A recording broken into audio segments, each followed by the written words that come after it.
What are the most mysterious ancient artifacts ever found?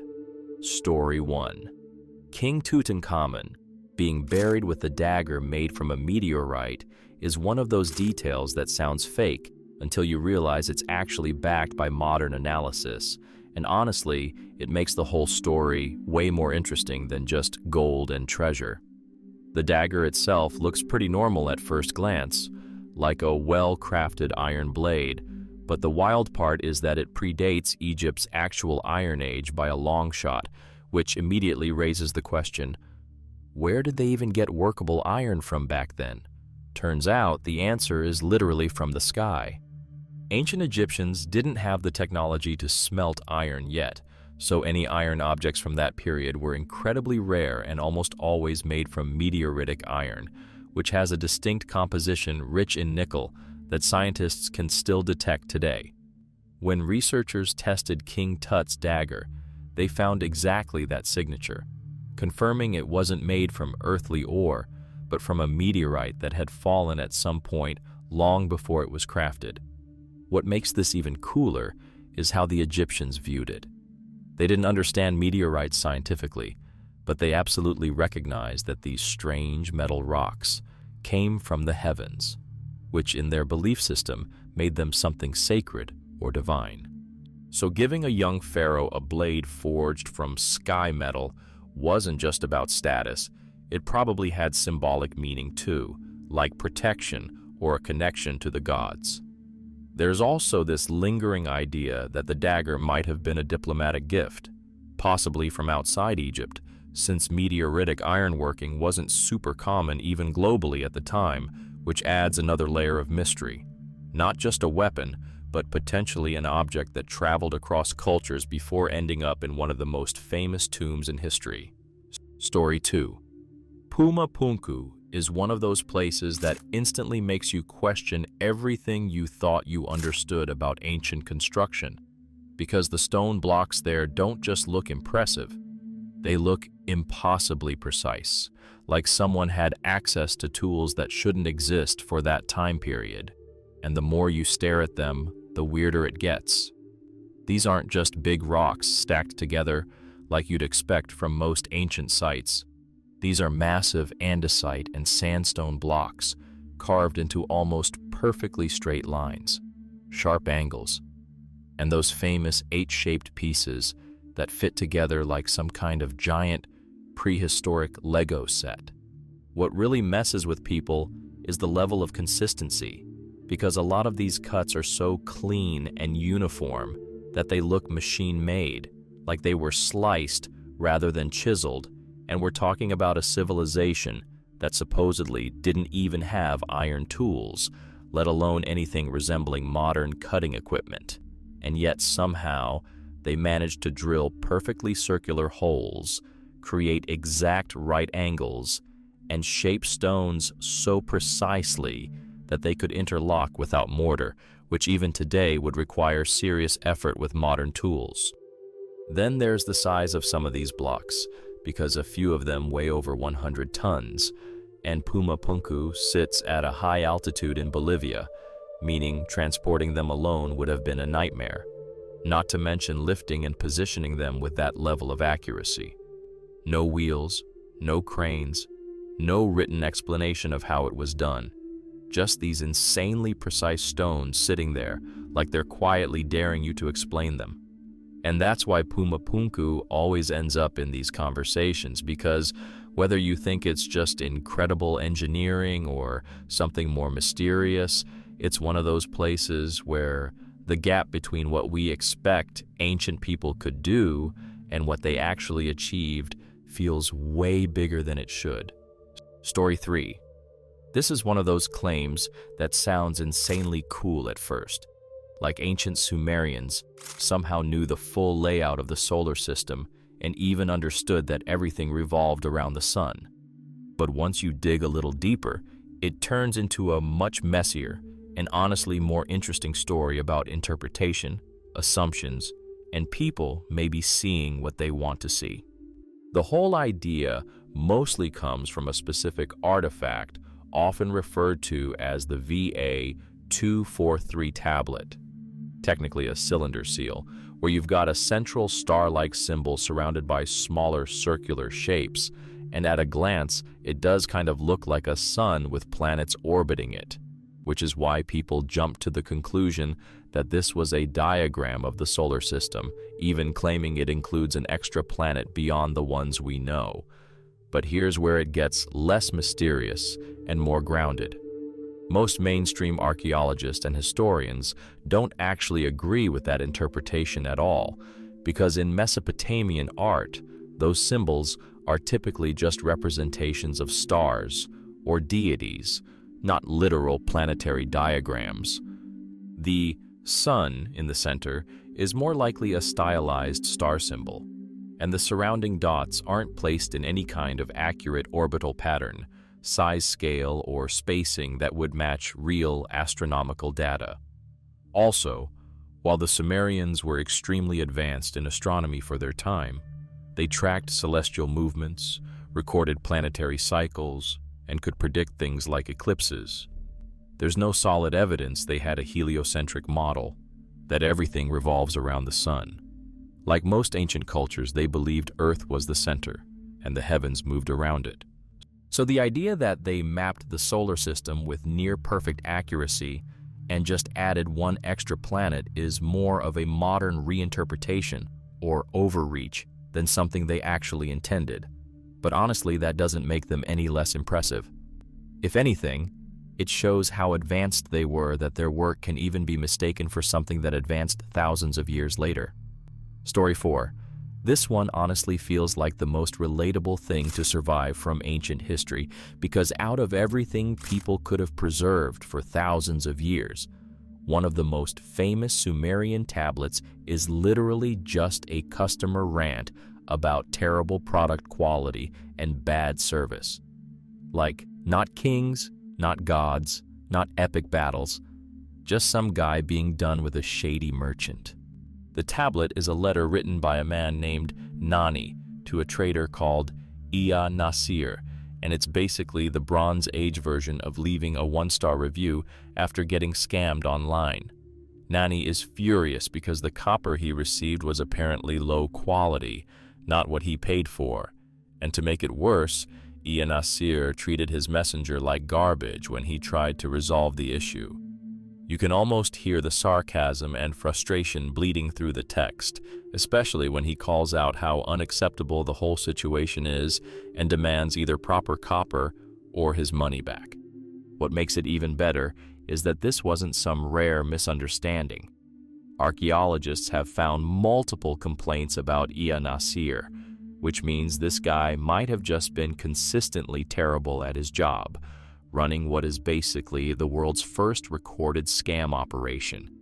And somehow, out of all the things that could have been immortalized, his bad business practices ended up preserved in clay for over 3,700 years. It's weirdly comforting, though, because it shows that even in ancient Mesopotamia, people were dealing with the exact same problems we deal with now: bad products, unhelpful sellers, and the need to vent about it. Except instead of posting online, they etched their complaints into clay tablets and made sure history wouldn't forget. Story 5. Pre-dynastic granite vases are one of those things that don't immediately look insane until you actually think about what goes into making them. And then it kind of starts to mess with your head a little. Because these aren't just decorative jars, they're carved out of some of the hardest stones available. Granite, diorite, stuff that even today isn't exactly easy to work with. And somehow, they ended up with these ridiculously smooth surfaces and near-perfect symmetry. Like, you pick one up, or see a close-up, and the inside is hollowed out evenly.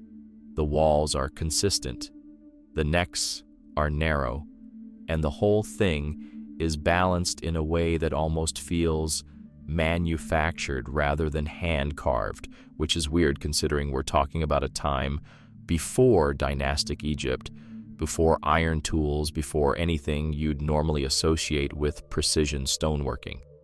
The official explanation is that they used abrasives like sand, copper tools, and a lot of patience, which makes sense on paper, But when you look at how consistent some of these vases are, especially across different pieces, it starts to feel like there was a level of technique or tooling we don't fully appreciate anymore. Some of them even show signs of what looks like rotational symmetry, almost like they were turned on a primitive lathe, which is where things get debated, because there's no clear evidence of a true lathe being used that early, yet the results kind of hint at something along those lines. And then you realize these weren't just one-offs. Thousands of these stone vessels have been found, meaning this wasn't some experimental craft, it was a developed practice.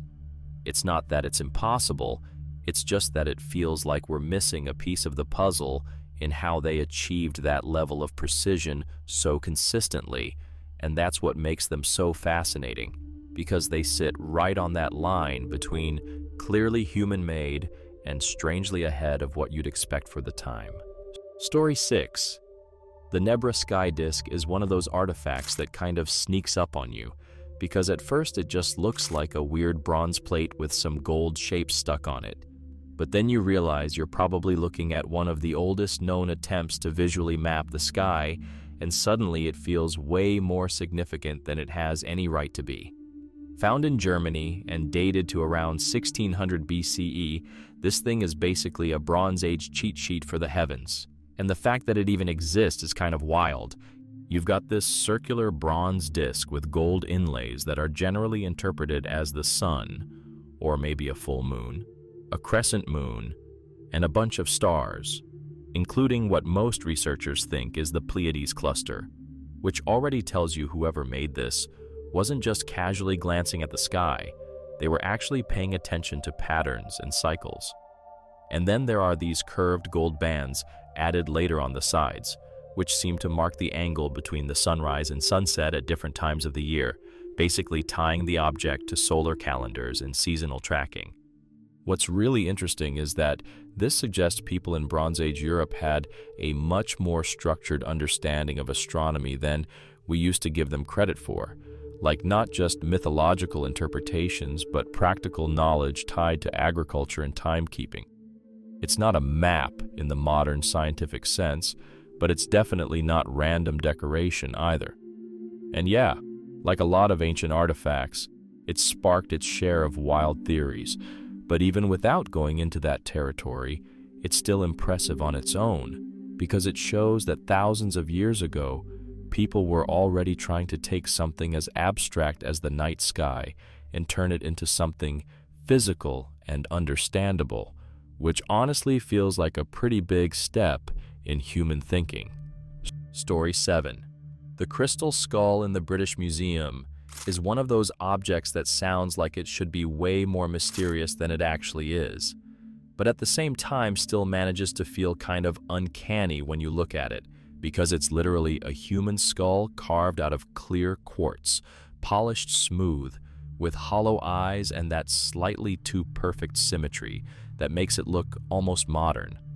For a long time, people genuinely believed these skulls were ancient Mesoamerican artifacts, like something the Aztecs or Maya made for rituals or ceremonies. And because quartz is insanely hard to carve without advanced tools, it added this whole layer of, how did they even do this? Which is where a lot of the mystery and speculation came from. Some even went full sci-fi with it, claiming they had unknown powers or hidden knowledge or whatever. But here's the part that kind of ruins the magic. Most experts today agree that the British Museum skull, and several others like it, probably isn't ancient at all, and was likely made in the 19th century, possibly in Europe, when there was a huge demand for exotic artifacts. When scientists examined the surface under microscopes, they found marks consistent with modern rotary tools, not ancient hand-carving techniques, which is a pretty big giveaway. That said, it's still not completely boring, because even if it's not some ancient relic, it's still incredibly well made, and the fact that it fooled people for so long says a lot about how convincing it is. Plus, it kind of highlights how easy it is for a good story to attach itself to an object and take on a life of its own. So yeah, Not alien tech or lost civilization knowledge, but still a really eerie piece that sits right at that intersection of craftsmanship, myth, and people really wanting something to be more mysterious than it actually is. Story 8. The Black Knight satellite is one of those stories that just refuses to die, because it hits that perfect mix of space mystery, Cold War paranoia, and what if we're not alone vibes. And depending on where you hear it, it's either a 13,000-year-old alien probe silently watching Earth, or just a piece of space junk that got way more attention than it deserved. The modern version of the story mostly comes from a famous NASA photo taken during the STS-88 mission in 1998, where astronauts captured this weird, dark, floating object in orbit that honestly does look pretty strange at first glance, like some kind of structured, almost cloak-like thing just drifting above Earth. Naturally, people ran with it immediately, calling it the Black Knight satellite and tying it into older conspiracy theories that claimed something unidentified had been orbiting Earth for decades, even picking up strange radio signals back in the early 20th century. But the actual explanation is a lot less dramatic. NASA has stated that the object in those photos is almost certainly just a thermal blanket that accidentally floated away during a spacewalk, which would explain the odd shape and movement, since those materials can look pretty bizarre in zero gravity and sunlight. And when you see other examples of space debris, it's not even that unusual. The ancient alien satellite part mostly comes from retroactively stitching together unrelated events, old radio experiments, unidentified objects spotted in orbit, and that one photo into a single narrative that sounds way cooler than the reality. So yeah, the Black Knight isn't some silent watcher hanging above us, at least not based on any solid evidence. But it's still a great example of how one weird image plus a good story can spiral into one of the internet's most persistent space myths. Story 9. The Shroud of Turin is one of those artifacts where no matter how much testing gets done, it never fully settles the debate, because every time someone thinks they've explained it, something else pops up that doesn't quite fit. On the surface, it's just a linen cloth with the faint image of a man who appears to have suffered injuries consistent with crucifixion. But the weird part is how that image actually exists on the fabric. Back in 1988, carbon dating tests placed the cloth somewhere in the medieval period, around the 13th to 14th century, which is why a lot of people consider it a forgery, case closed. But then things started getting complicated, because critics pointed out that the sample used for dating may have come from a repaired section of the cloth, not the original material, meaning the result might not represent the entire shroud. That alone reopened the whole discussion. Then there's the image itself, which is where it gets genuinely strange. It's not painted in any conventional sense. There are no visible brushstrokes, no pigments layered like typical artwork, and the coloration only affects the very top fibers of the linen, almost like a surface-level discoloration rather than something that is soaked in. Even more interesting, when photographed, the image behaves like a photographic negative, revealing more detail in reverse, which wasn't even a concept people understood in medieval times. Attempts to recreate it have had limited success, but none have fully matched all its properties at once. The depth in coding, the superficiality of the image, the lack of directionality, which leaves this awkward gap where we can describe what it looks like, but not definitively explain how it was made. So you end up in this weird middle ground where it's either an incredibly sophisticated medieval creation that we still don't fully understand, or something genuinely older with a formation process we haven't nailed down yet, and that uncertainty is exactly why it keeps coming up in these conversations. Story 10. The Emerald Tablet is one of those things that sounds incredibly physical and mysterious, like some indestructible green slab carrying ancient knowledge. But the deeper you go into it, the more it shifts from a literal object into something more symbolic, almost like a legend that got taken a bit too literally over time.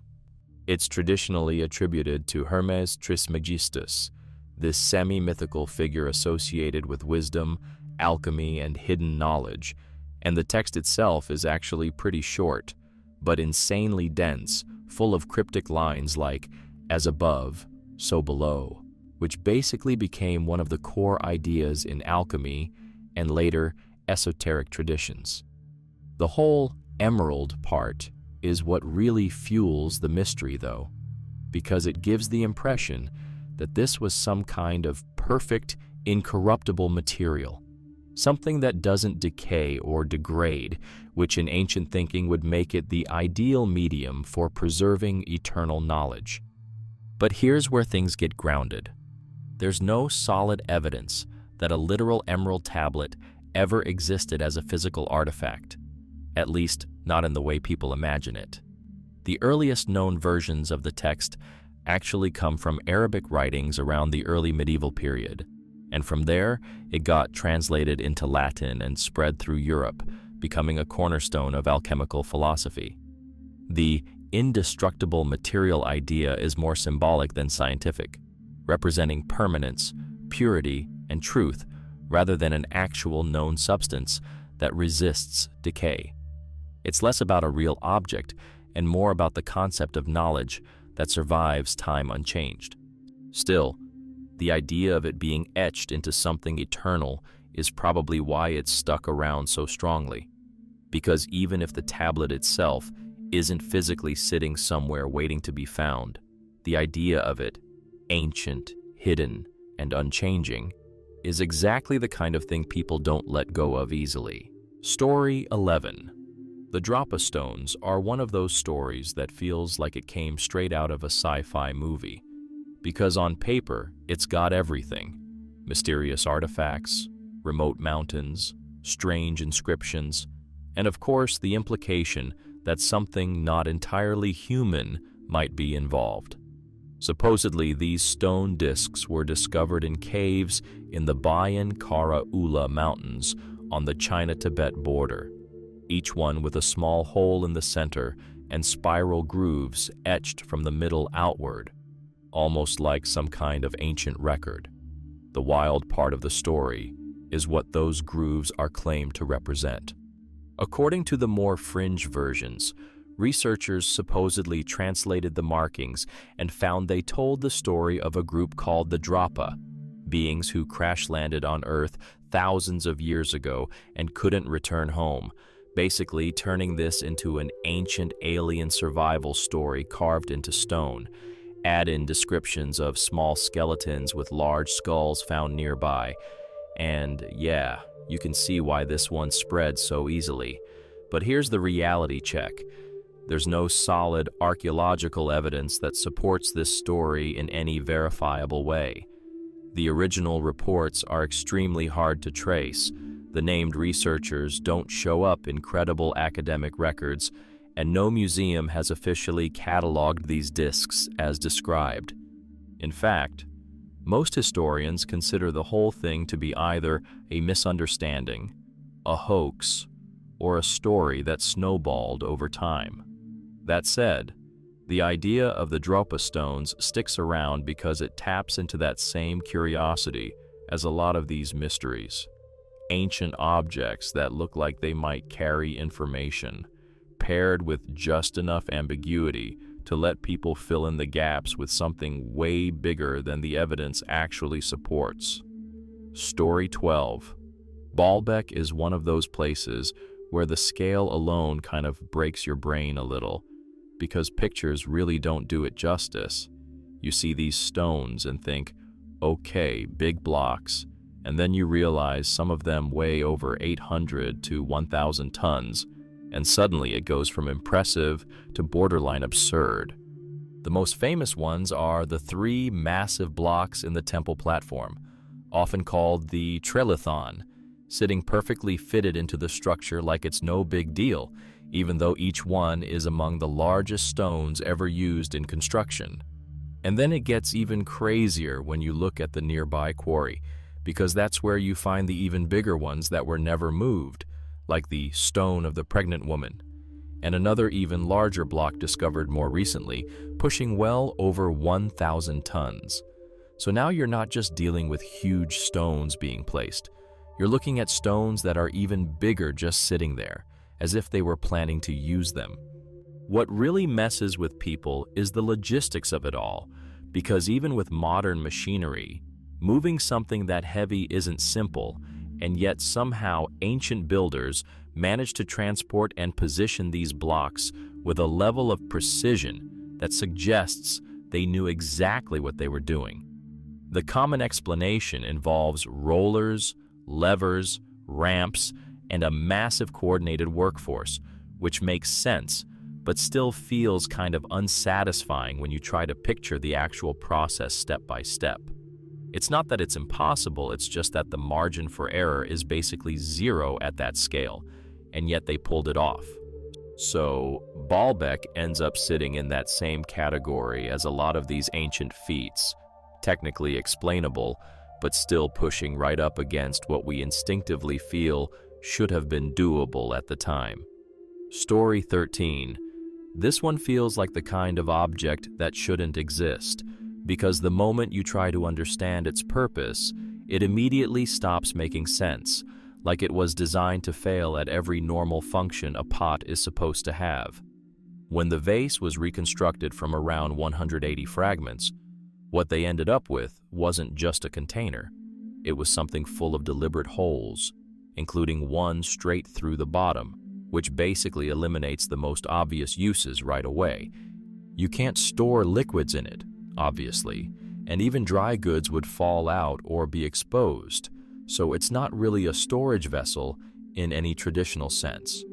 It also doesn't work as a lamp, since oil would just leak out, and it doesn't match known designs for braziers, strainers, or incense burners either, at least not in any way that archaeologists can confidently point to and say, yeah, that's what this is. And that's where it starts to get frustrating, because usually even weird artifacts have some parallels, but this thing just kind of stands alone. The context makes it even stranger, because nobody is entirely sure where it actually came from. It might have been unearthed in London from a World War II bomb crater in an area that used to be Roman territory, which would suggest a Roman origin, but then it ends up stored alongside artifacts from ancient Ur in Iraq, which opens up a completely different timeline and cultural context. So now you're not just trying to figure out what it is, but also where it even belongs historically. And that's what makes it so compelling. It's not some massive monument or famous relic. It's just this oddly impractical object that somehow slipped through all our categories. And the fact that experts can't agree on its function or origin leaves it sitting in this weird limbo where it feels like we're missing a piece of the story that would suddenly make everything click. Story 14. This is one of those finds that quietly rewrites what you thought you knew about ancient trade. Because it's not flashy or massive or obviously important at first glance.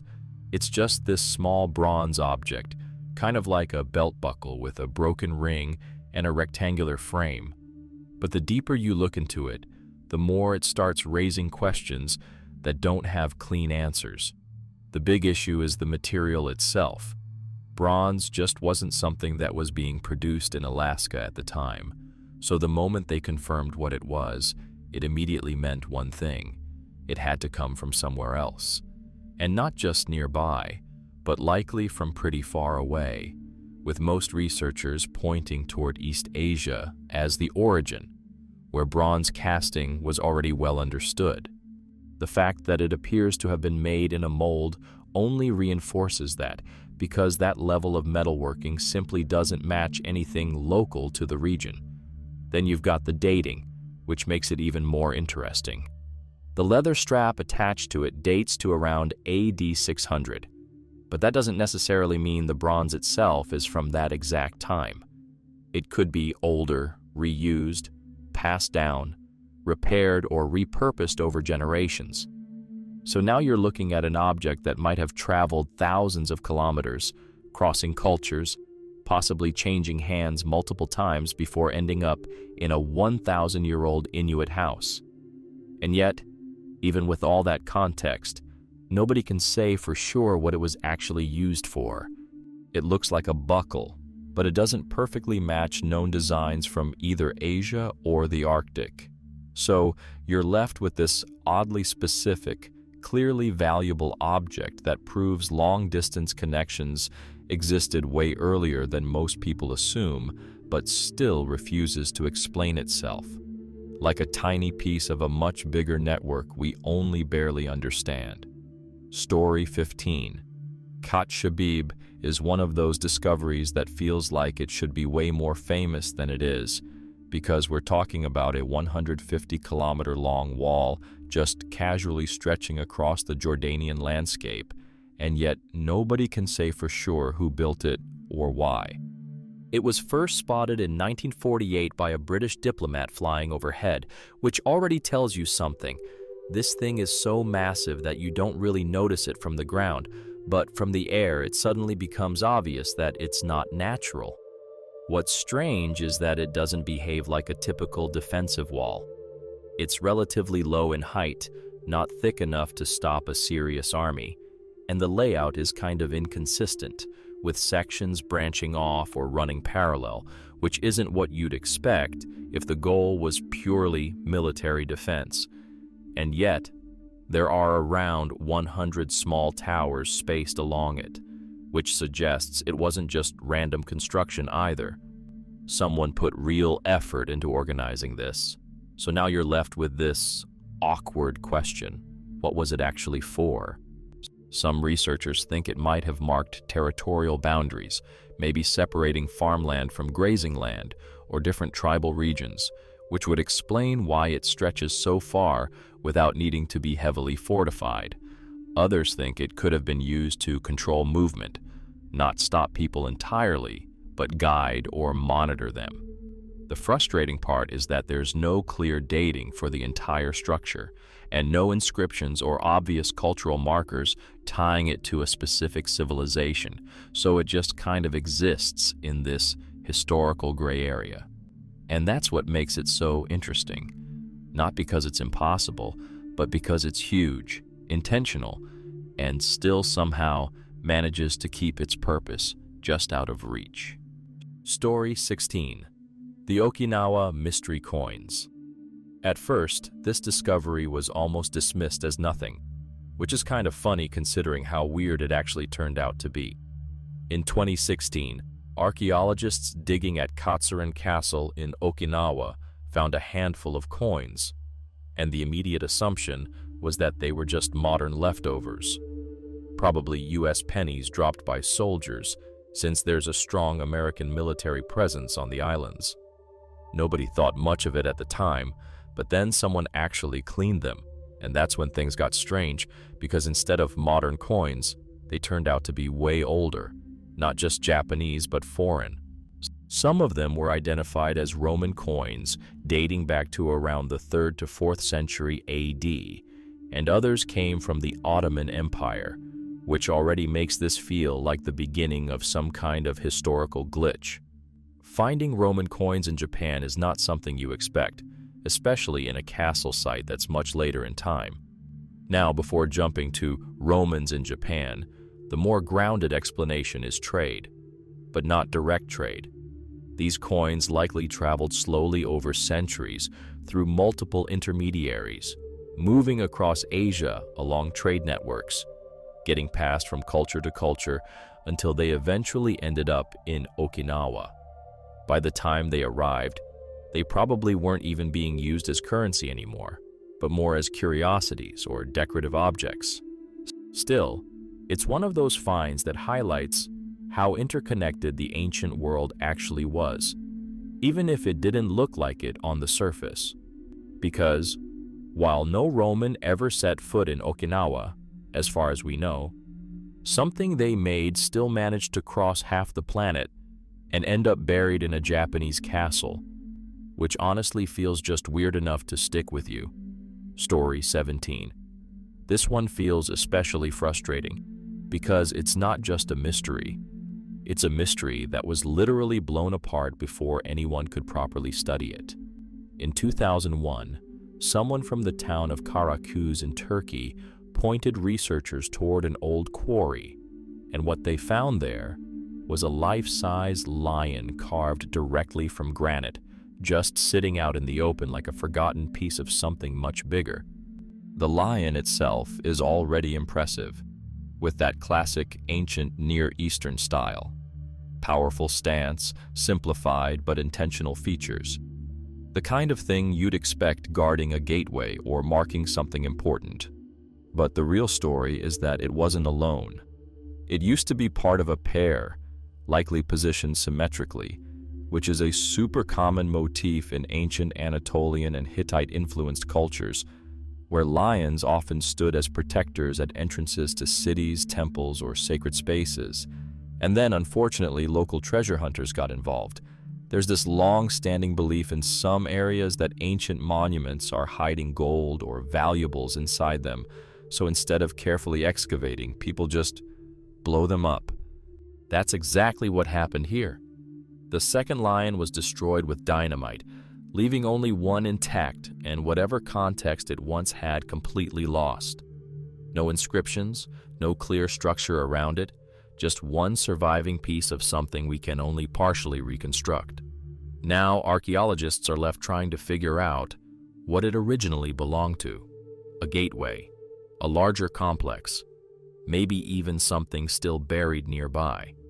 But without its counterpart and the surrounding context, it's like trying to understand a sentence with half the words missing. And that's what makes it hit a bit differently from the others.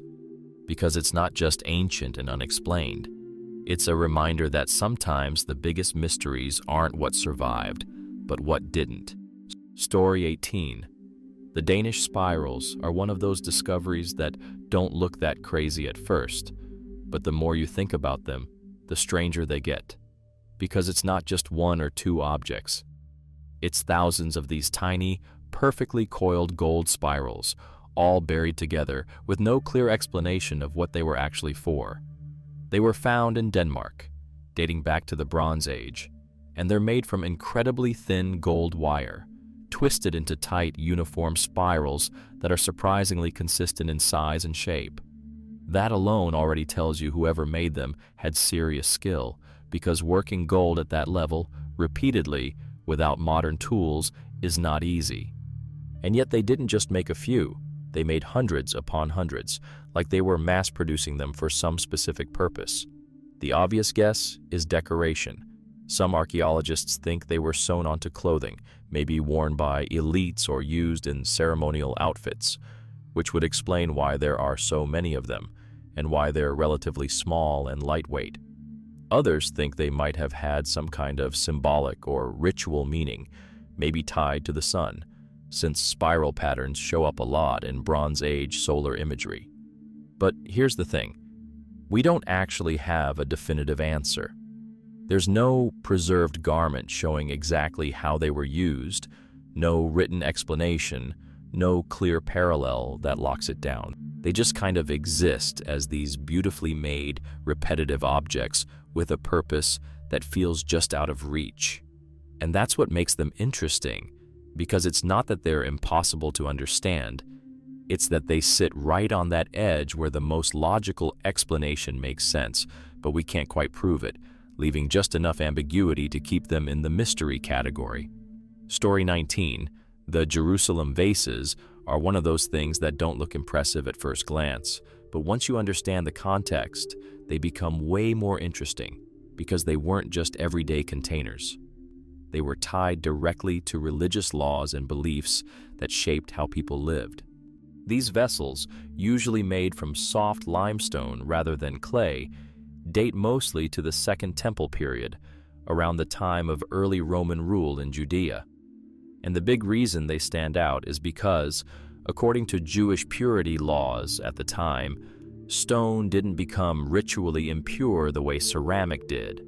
So instead of using typical pottery, People specifically used these stone vessels for food and water to stay in line with religious practices. That already makes them different. But what's interesting is how standardized they seem. A lot of them were lathe-carved, with smooth, symmetrical shapes that almost feel more modern than you'd expect, especially considering they were being mass-produced in workshops around Jerusalem. You find similar styles across different sites, which suggests this wasn't some niche thing. It was a widespread, culturally important practice. The mystery part isn't so much what they were used for. We actually have a pretty good idea of that, but more how suddenly they appear and then disappear from the archaeological record. Once the Second Temple was destroyed in 70 AD, the production of these stone vessels basically stopped, like the entire tradition just collapsed overnight. So they end up being this really specific snapshot of a moment in history where religion, daily life, and craftsmanship all intersected in a way that didn't really continue afterward, leaving behind these oddly refined objects that feel both ordinary and strangely out of place at the same time. Story 20. This is one of the craziest gaps in human history when you really think about it, because we're not talking about a small lost tribe or a handful of ruins. This was a full-on civilization, massive cities, advanced planning, standardized construction, and we still can't confidently say who they were in terms of language or identity.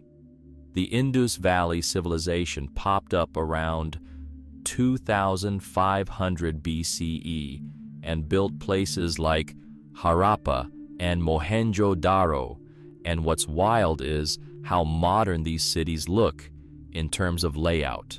We're talking grid-based streets, drainage systems, standardized baked bricks, even what looks like early urban planning that rivals or beats other civilizations of the same time. Like these people weren't just surviving, they had things figured out. But here's the frustrating part. We can't read their writing. They left behind seals with symbols, short inscriptions, repeated patterns, clearly a system of communication, but nobody has been able to fully decipher it. And because of that, we don't know what they called themselves, what language they spoke, how their society was structured, or even what they believed in with any real certainty. It's like finding a fully built city with all the labels scratched off. And unlike Egypt or Mesopotamia, where you've got kings, monuments, and obvious hierarchies, the Indus sites feel strangely quiet. No massive statues of rulers, no clear palaces, no obvious signs of centralized power. Everything feels organized, but in a way that doesn't match what we expect. Then they just decline. Around 1900 BCE, the city started to empty out. No clear evidence of invasion, no dramatic destruction layer, just a slow fade, possibly tied to climate shifts or river changes. So you're left with this incredibly advanced civilization that built entire cities, influenced a huge region, and then disappeared without leaving a readable explanation, which honestly makes it feel less like history and more like something we only partially uncovered. Story 21. The Golan structure, also known as Rujm el-Hiri or Gilgal Rephaim, is one of those places that looks simple at first. Just a bunch of rocks arranged in circles. But the more you look at it, the more it starts to feel like something way more deliberate and harder to explain. From above, it's this massive set of concentric stone rings made out of thousands of basalt rocks, with a central mound in the middle, almost like a target or some kind of ancient diagram carved into the landscape. And we're not talking small either.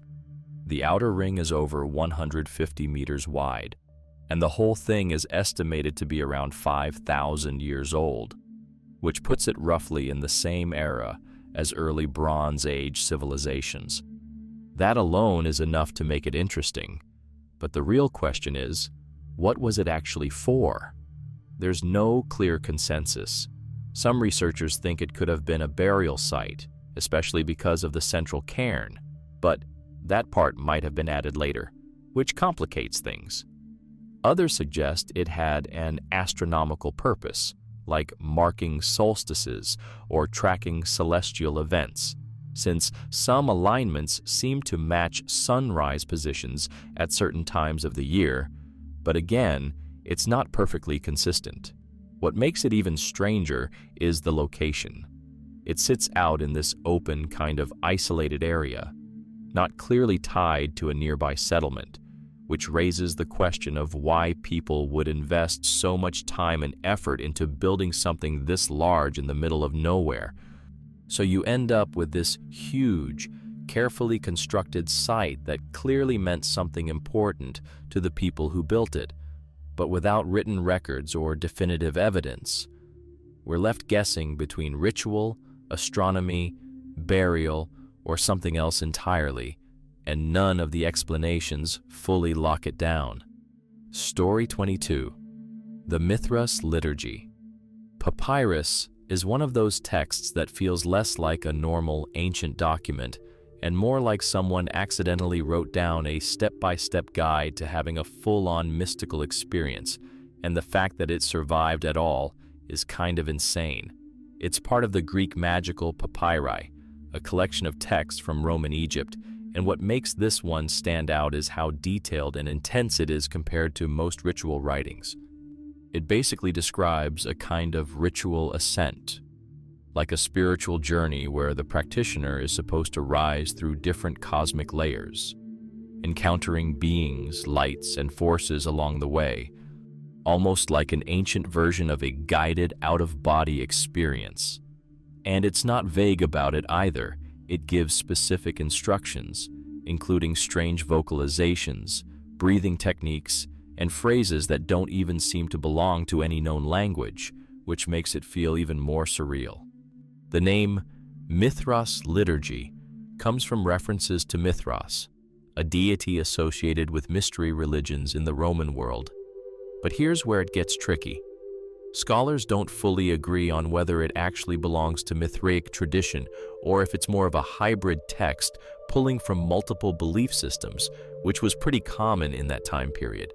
What really stands out is how it blurs the line between religion, magic, and early attempts at understanding altered states of consciousness. It doesn't read like mythology or storytelling. It reads like instructions, like something meant to be done, not just believed. And that's what makes it so weirdly compelling, because it suggests that people back then weren't just speculating about the cosmos.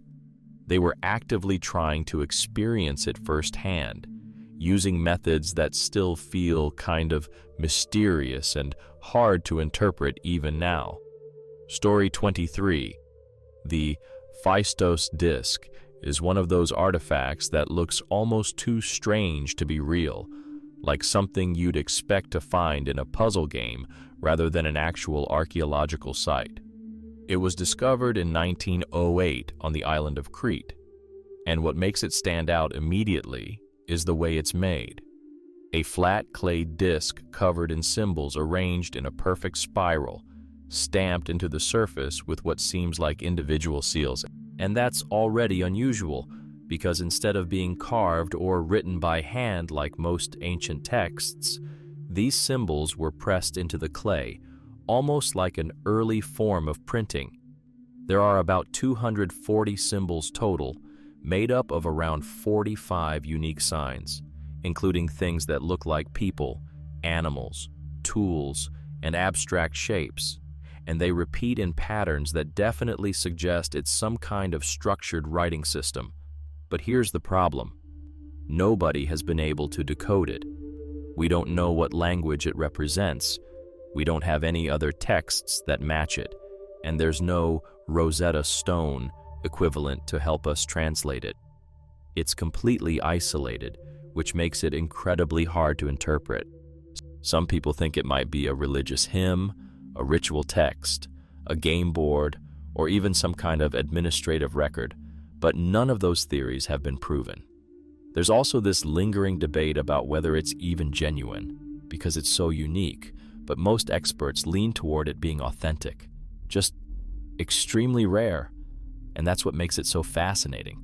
It's clearly intentional, clearly meaningful, but completely silent to us. It's like someone left behind a message in a system we can recognize as language, but can't actually understand, which is probably one of the most frustrating kinds of mysteries there is. Story 24. Rongo Rongo is one of those things that feels like it shouldn't still be a mystery, because it's not just random symbols or a one-off artifact.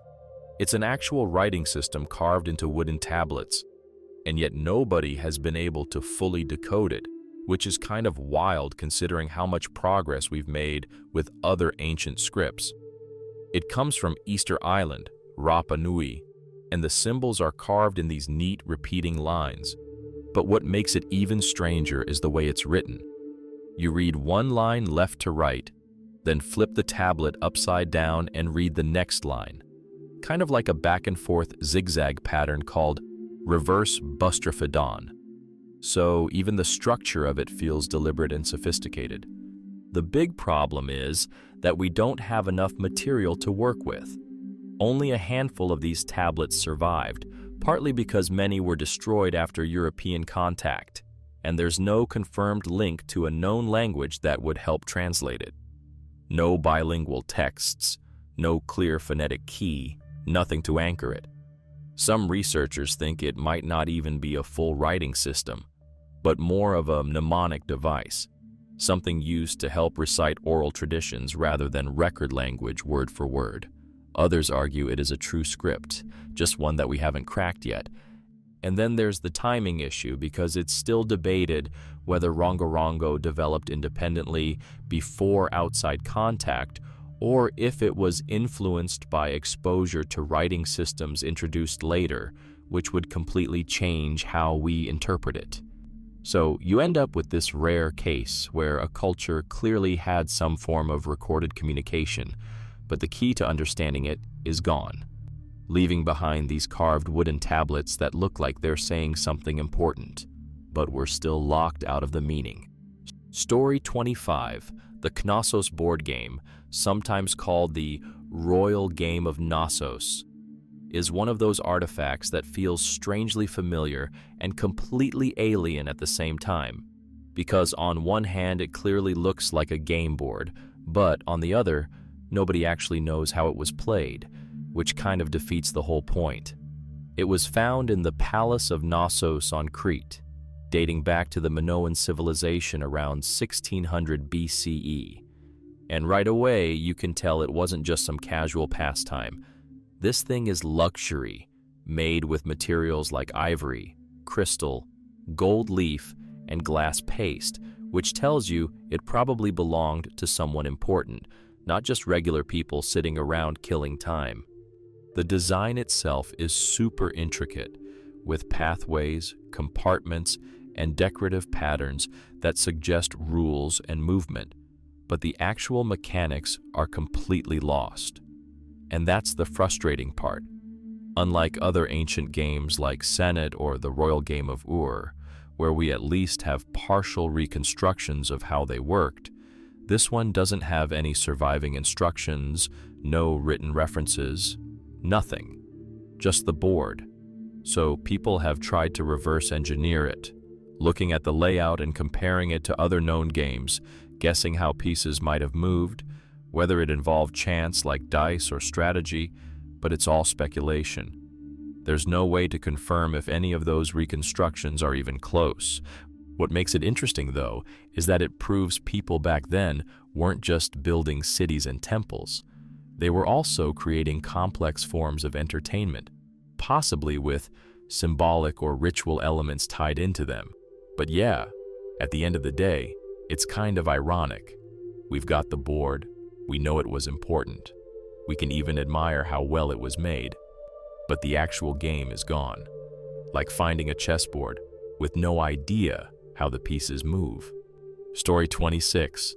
The Nuragic bronze statuettes are one of those things that feel oddly stylized in a way that almost looks modern, even though they're thousands of years old. And the more you look at them, the more they start to feel like they're trying to tell you something very specific that we just don't fully understand anymore. They come from ancient Sardinia, made by the Nuragic civilization around the Bronze Age, and what stands out immediately is how distinctive they are.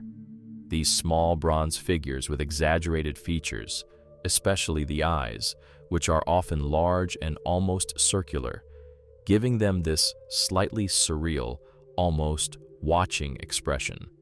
Some are warriors with shields and weapons. Others seem to be priests, chiefs, or even mythological figures. And there are also depictions of ships, which hints at a strong connection to the sea. The craftsmanship is actually pretty impressive too, considering they were made using lost wax casting, which isn't simple even by later standards.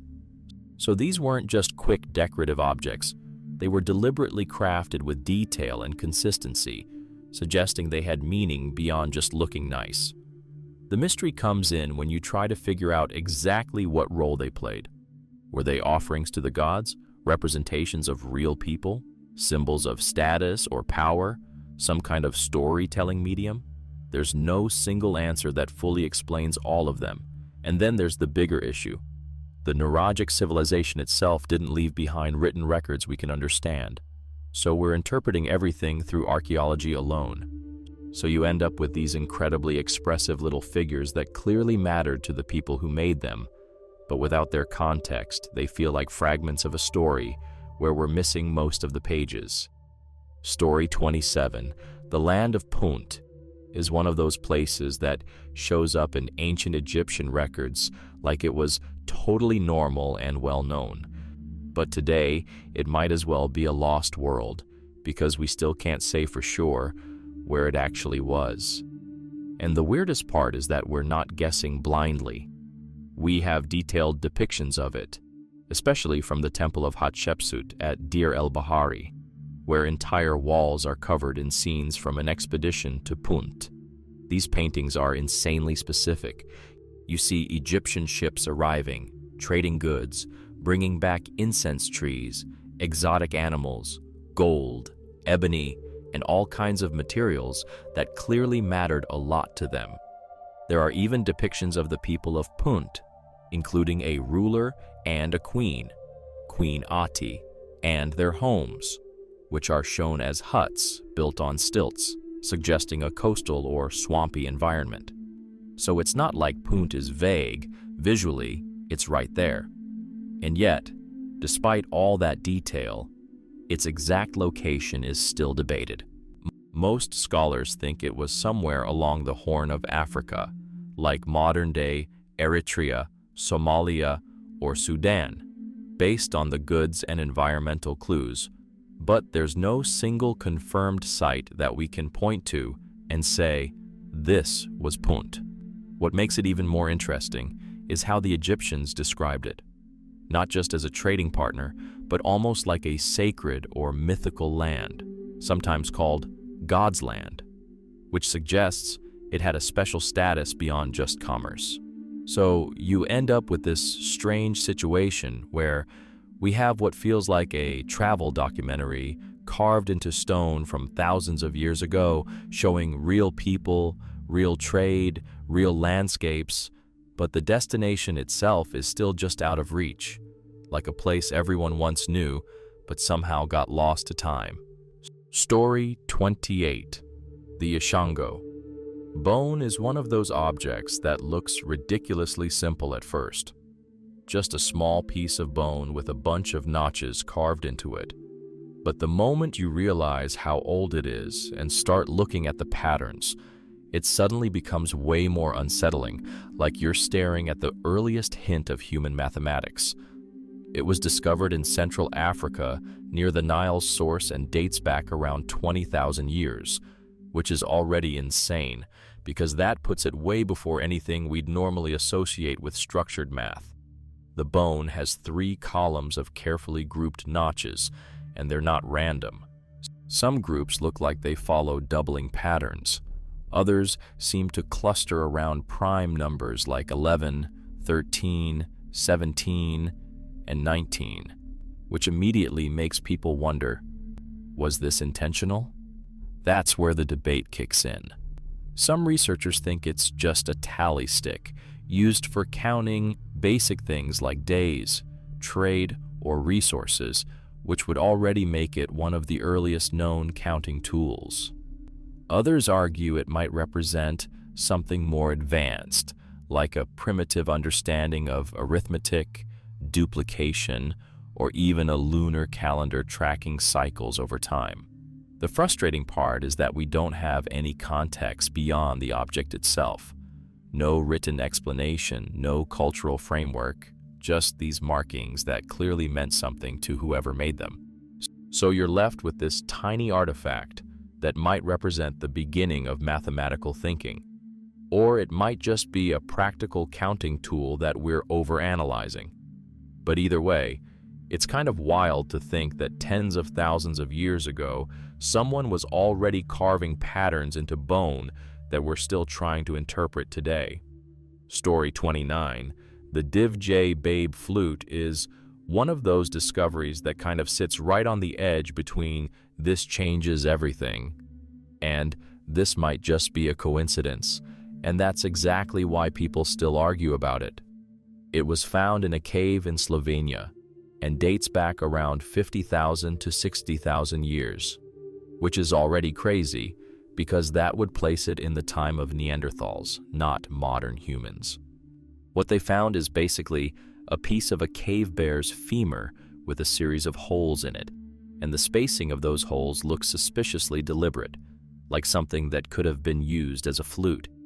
If that's true, then you're suddenly looking at Neanderthals making music, which completely shifts how we think about them, not just as survival-focused humans, but as beings capable of creativity, rhythm, maybe even culture in a deeper sense. And the really interesting part is that people have actually tried to recreate it. When replicas are made and played, they can produce recognizable tones, even simple scales, which makes it feel even more convincing that this wasn't random. But here's where the skepticism comes in. Some researchers argue that the holes weren't made by humans at all, but by carnivores biting into the bone, leaving marks that just happen to look like finger holes. And honestly, that's not impossible either, because nature can produce some pretty misleading patterns. So you've got this one object that could either be the oldest known musical instrument ever discovered, or just a chewed up bone that we're projecting meaning onto. And that's what makes it so compelling, because depending on which side you believe, it either pushes the origins of music way further back than we thought, or it's a reminder of how easily we can see intention in something that might not have any at all.